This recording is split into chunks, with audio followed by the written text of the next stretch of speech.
Olá, bem-vindos à minha biblioteca, ao meu porãozinho, ao meu cantinho. Hoje eu estou fazendo esse vídeo para compartilhar com vocês um estudo, um momento muito especial, um momento muito importante da minha vida. Eu preparei uma aula sobre educação e reprodução social para um processo seletivo e acabou que deu muito certo. Tirei uma nota bacana, fiquei em primeiro lugar. E vim compartilhar com vocês. É claro que na aula planejada para o processo seletivo, os cuidados eram maiores. É claro, no processo seletivo a gente não tem direito de errar. Aqui eu posso errar, parar, tomar uma água e continuar depois. Eu resolvi compartilhar com vocês para não deixar parado um estudo, uma experiência, e eu acho que o correto é a gente poder compartilhar. Nesse momento que eu estou gravando é uma sexta-feira, durante o período da quarentena. Não sei ainda quanto tempo isso vai durar. Espero que quando você estiver assistindo esse vídeo, nós já estejamos num momento muito mais tranquilo. Se não, aproveite o momento para estudar um pouquinho. Eu resumi boa parte da ideia de educação e reprodução social na obra de Pierre Bourdieu para uma aula de 15 minutos. Então, bom, para a gente começar, vamos pensar assim. Pensar reprodução social, eu comecei na aula do processo seletivo pensando algumas frases que estiveram presentes na minha trajetória e que eu acredito que esteja presente na casa de vocês, que tenha sido presente na infância de vocês. Sabe quando você ouve: estude, meu filho, estude para que você tenha um futuro melhor que o dos seus pais? Vá para a escola para que você tenha um futuro. Frases como essas trazem consigo o sentido de uma esperança na instituição escolar, uma esperança de que através da instituição escolar as pessoas possam mudar suas vidas, as pessoas possam transformar a situação na qual elas vivem. Dito no popular, elas possam subir na vida, ou o termo técnico, possam ascender socialmente. A questão é, a pergunta que nós nos fazemos nesse momento é: será que a escola, será que a instituição escolar, ela tem o papel de transformar a realidade? Será que a instituição escolar é capaz de gerar oportunidades para que, através dos seus méritos individuais, você consiga transformar a sua vida? Para o autor com o qual nós vamos trabalhar essa aula hoje, a resposta é não. O nome dele é Pierre Bourdieu. Pierre Bourdieu é um sociólogo francês, filho de camponeses, que conseguiu ingressar na principal instituição de ensino formadora de professores na França, que em português se chama Escola Normal Superior. Ao ingressar na Escola Normal Superior, Bourdieu encontrou como colegas os filhos da elite francesa. Dizia ele, isso em suas palavras, que ele chegou na Escola Normal Superior ainda cheirando a cebola da plantação de seus pais, enquanto seus colegas iam para a escola em limusines dirigidas por motoristas. Ao viver essa experiência, Bourdieu percebeu que existia no interior mesmo da instituição escolar uma desigualdade, que a exclusão era parte daquele sistema. Existia no interior daquela instituição escolar uma desigualdade que era para além da desigualdade econômica. uma desigualdade nas experiências que aqueles seus colegas tinham com a cultura que a escola exige e valoriza e avalia. Esse contato anterior que esses seus colegas tinham e ele não tinha. E que isso era uma desigualdade no interior mesmo do sistema. A partir dessa experiência, Bourdieu vai se inspirar a depois na sua carreira já enquanto sociólogo a pesquisar o funcionamento das instituições de ensino. E ele vai chegar à conclusão de que a instituição escolar, longe de garantir oportunidades de transformação da sociedade, ela sim reproduz e legitima as desigualdades no interior de uma sociedade. Mas espera aí, como assim? Para entender essa questão, Bourdieu traz para a gente um conceito fundamental, conceito de capital cultural. Vamos tentar entender isso da forma mais simples possível. Então vamos dividir a palavra. Primeiro, capital podemos definir como um tipo de riqueza. No seu sentido econômico, capital seria um tipo de riqueza acumulada, que quando investida na produção, gera mais riqueza. Uma riqueza acumulada que se multiplica. Ou melhor, possível de ser multiplicada. Então, vamos pensar capital cultural como um tipo de riqueza na forma de experiências, na forma de conhecimento, saberes, nas formas como você vê o mundo, como você vê o mundo, como você lê o mundo. Essas experiências acumuladas seriam decisivas para o sucesso escolar. Porém, diz Bourdieu, nem todas as pessoas, nem todos os estudantes ingressam no sistema escolar com o mesmo capital cultural. Portanto, haveria uma desigualdade no interior mesmo do sistema. E para além disso, segundo Bourdieu, existe um certo padrão de cultura que a escola valoriza e avalia. Um padrão de cultura considerado como legítimo, uma cultura legítima. Lembrando Karl Marx, quando ele diz que numa sociedade de classes, a cultura dominante é sempre a cultura da classe dominante, o mesmo podemos pensar aqui, trazendo aí o que Karl Marx pensou como para a ideologia, para essa cultura legítima da qual Bourdieu fala. Portanto, essa cultura legítima é a cultura da classe dominante. A cultura das letras, a cultura das artes, a cultura da ciência, a cultura do conhecimento, a cultura da tecnologia. A cultura legítima, tida como legítima, que a escola avalia e valoriza, está presente em algumas casas e não em outras.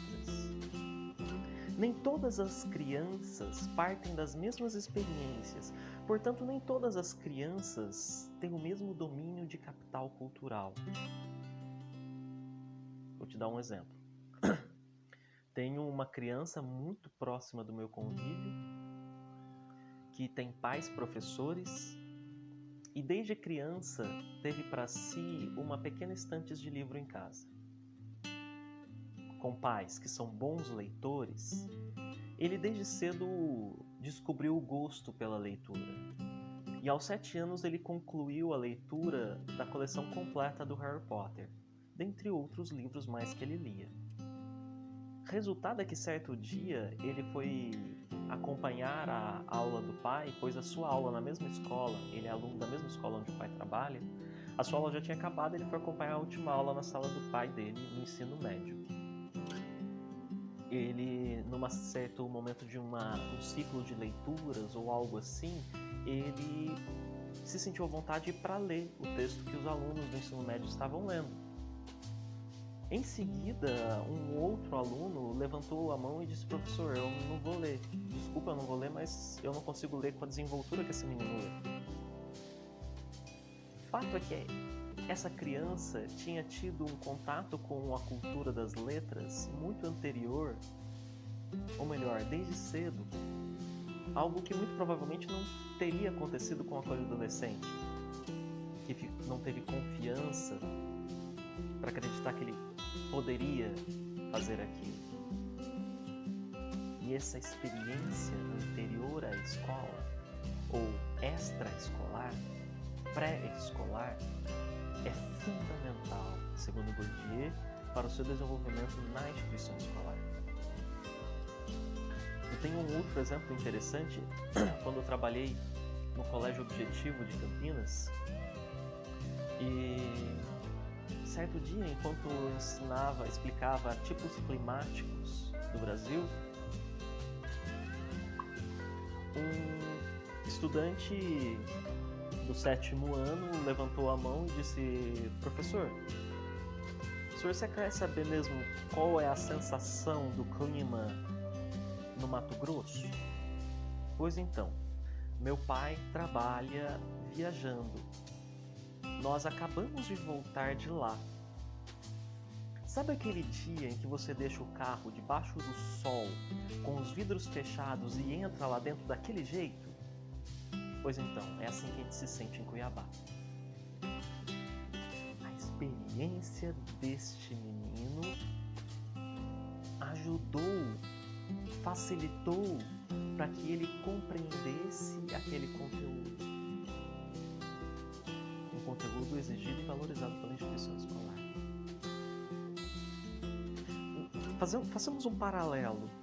Alguns anos depois, eu voltei para minha cidade natal, Poços de Caldas. Eu fui trabalhar num projeto de aceleração da aprendizagem para alunos que, pelos motivos mais tristes possíveis, tinham evadido da escola. Certo dia, coloquei no Datashow o Google Street View, aquele aplicativo da Google com o qual é possível você fazer caminhadas virtuais pelas cidades do mundo, das menores às maiores. Passei com eles pelas pirâmides do Egito, demos uma volta na Esfinge, fomos para as grandes cidades do mundo, conhecemos o museu, o Louvre. É possível você entrar dentro do Museu do Louvre, passear lá dentro virtualmente, é claro. Em certo momento, um menino pediu para que eu entrasse e passeasse pelo bairro dele. Eu peguei o endereço, fomos pro bairro dele, passeamos. Quando eu cheguei na frente da casa dele, eu brinquei com o mouse dizendo que eu ia apertar a campainha. Ele logo levantou, entusiasmado, e disse: professor, aperta, minha mãe tá em casa. Ele acreditou realmente que eu fosse apertar a campainha. Ele nunca tinha tido contato com aquela linguagem. Ele nunca tinha tido contato com aquela tecnologia. Aquilo não fazia parte de seu capital cultural. Porém, não existia nenhum problema psíquico, biológico com aquela criança. Eu provo para vocês, pois no final daquele ano comprei eu mesmo tabuleiros de xadrez e levei para a escola e ensinei aquelas crianças a jogar. Aquele menino não perdeu uma partida para nenhum colega da sala. Era a primeira vez que ele jogava. Portanto, não tinha nenhum problema biológico, cognitivo com aquela criança. Apenas aquela experiência não fazia parte do seu capital cultural.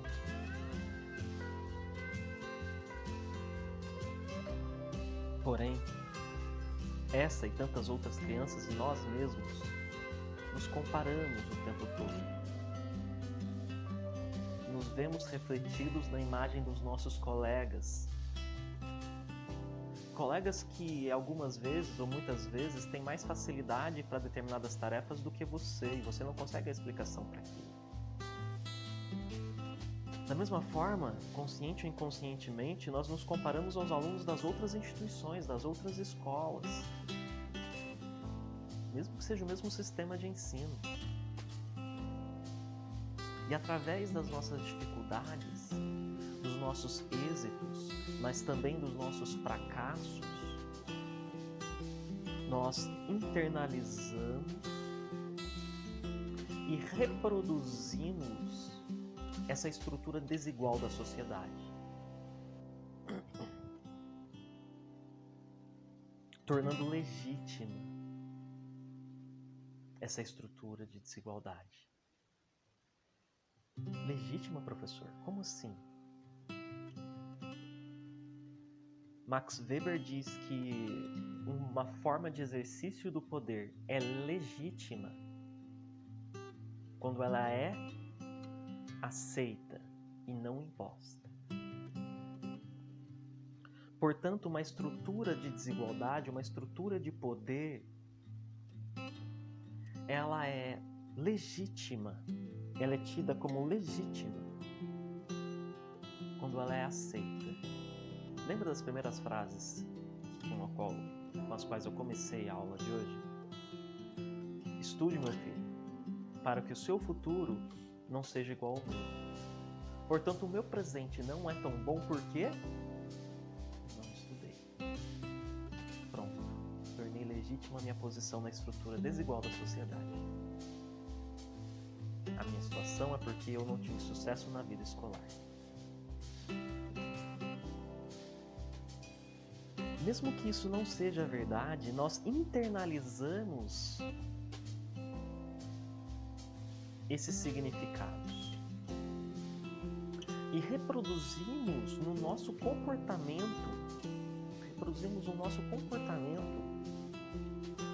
essa desigualdade, essa situação, esses significados. Esse processo de internalização e reprodução no corpo das pessoas de uma estrutura da sociedade, Bourdieu chama de hábitos. Através do hábitos, internalizamos e reproduzimos a estrutura da sociedade no nosso corpo.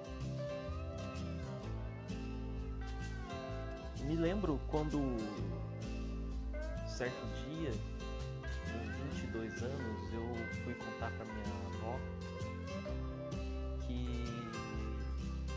eu ia voltar a estudar. Fui criado com a minha avó. Eu fui contar para ela que eu ia voltar a estudar e que eu tinha decidido que, dando certo ou não dando, tendo condições ou não tendo, eu ia dar um jeito e eu ia conseguir, eu ia fazer um curso superior. Eu me lembro bem da reação dela, que ela chorou e disse que pensava ela que ela não tinha condições para me ajudar. E não tinha mesmo, claro. E que aquilo era muito pra gente. E se for parar pra pensar, de todas as pessoas que eu conheço da minha família, antes de mim só um primo tinha feito o curso superior. Então, tinha sentido no sentimento da minha avó. Essa é a expressão do hábitos.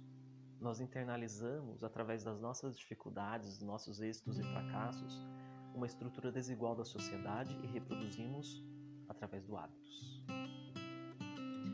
Tudo isso ocorre, segundo Bourdieu, tudo isso é imposto, melhor dizendo, através do que ele chama de violência simbólica. Não é como um tapa na cara, uma violência física, entendem? Mas a violência simbólica te diz qual é o seu lugar na estrutura da sociedade. como o fato de uma criança estar num projeto especial e não no ensino regular diz a ela o lugar dela na estrutura da sociedade. Ou como meus alunos da educação de jovens e adultos se sentem.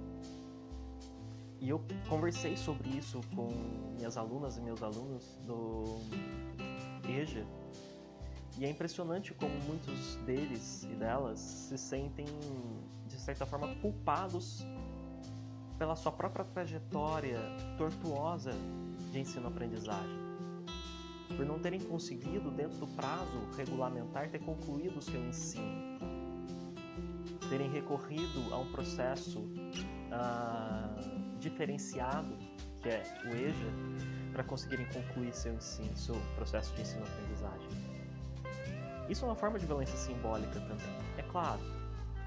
Tudo isso pensando a partir do que Bourdieu nos ensina. É uma forma de oportunidade para essas crianças voltarem ao sistema de ensino, mas elas internalizam isso como se elas não tivessem conseguido entrar no regular. Não é aqui uma crítica ao projeto de aceleração, nem à educação de jovens e adultos, essenciais no mundo desigual que a gente vive, na minha visão. Mas é fato que essas crianças, ao entrarem num projeto especial, ao entrarem numa educação de jovens e adultos, se comparam com as outras que tiveram mais sucesso, entre aspas, no ensino regular. Por que eu não consegui? Tantas vezes sofremos situações com violência simbólica, como ao longo do nosso processo de ensino-aprendizagem, ouvimos e somos convencidos que somos incapazes de fazer um cálculo matemático. Somos incapazes de aprender matemática. Somos incapazes de aprender a ler um texto, a interpretar um texto, a escrever um bom texto, a escrever um bom parágrafo. As nossas incapacidades parecem que são jogadas na nossa cara o tempo todo.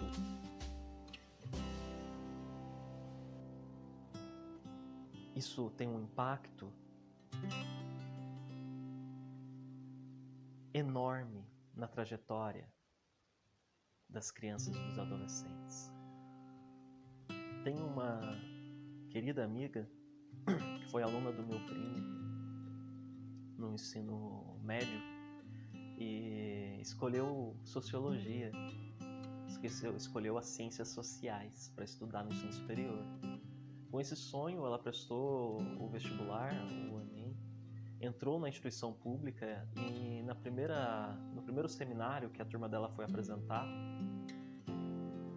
depois do seminário, um grupo anterior ao dela, o professor disse a esse grupo que o trabalho deles era muito ruim, que eles eram incapazes de interpretar um texto e que eles pareciam ser pais de santo porque eles conseguiram descobrir ou adivinhar o que o autor pensava sobre o assunto. Ela se sentiu em pânico, não chegou a apresentar o seu trabalho, deixou a universidade e ainda não voltou. Olha o tamanho do impacto que um tipo de violência simbólica, que não é um tapa na cara, mas é uma forma de violência, diz para a pessoa qual é o lugar dela. Exclui a classe trabalhadora do ambiente de ensino. Tantas outras histórias eu vivi, vocês viveram e podemos compartilhar.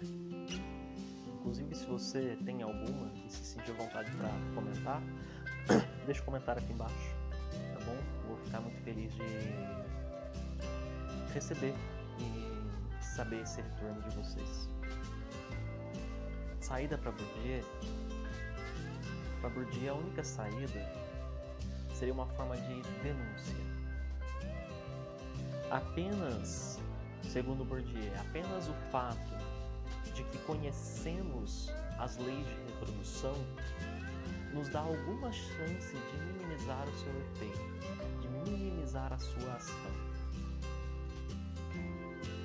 Talvez não seja a melhor solução ou aquela que vá solucionar esse problema realmente. Algumas críticas são feitas a essa visão. Existe uma crítica marxista que diz que, para Bourdieu, na teoria dele, dá-se a impressão de que a luta de classes é impossível. Portanto, a transformação social será impossível.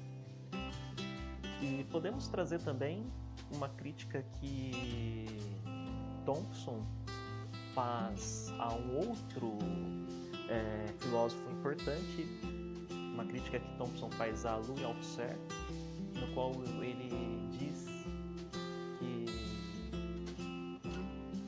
as estruturas althusserianas teriam levado para longe todas as folhas verdes da experiência humana e deixado apenas os galhos retorcidos das estruturas. É uma forma de se pensar, é uma crítica possível também à obra de Bourdieu, que não deixa espaço, a meu ver, pelo menos no que diz respeito à instituição escolar, para qualquer tipo de ação transformadora que não seja a denúncia das leis de reprodução.